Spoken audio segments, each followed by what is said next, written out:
بچوں کو بالغ ہو کر احساس ہوتا ہے اصل کامیابی کھلونے جمع کرنا نہیں بلکہ تعلیمی میدان میں آگے بڑھنا ہے۔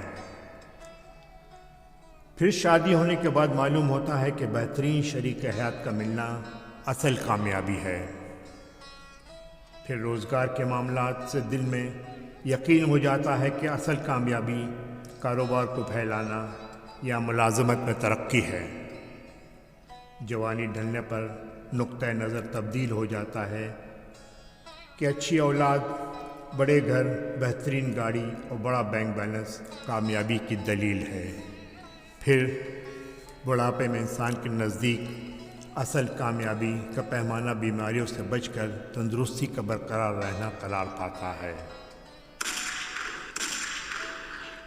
بالآخر جب موت کا فرشتہ یا یمدوت انسان کو لینے آ جاتا ہے تو اصل بات کھل کر سامنے آتی ہے کہ کامیابی کے تمام دنیاوی تصور در حقیقت بہت بڑا دھوکہ تھے۔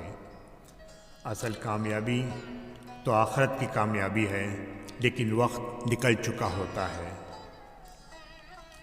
بڑا گھر، اولاد، بینک بیلنس، گاڑیاں سب کے سب یہیں چھوڑ کر جانا ہے۔ خوش نصیب ہے وہ لوگ جو وقت رہتے یہ بات سمجھ جاتے ہیں اور دنیاوی معاملات کے ساتھ ساتھ آخرت کی تیاری بھی جاری رکھتے ہیں۔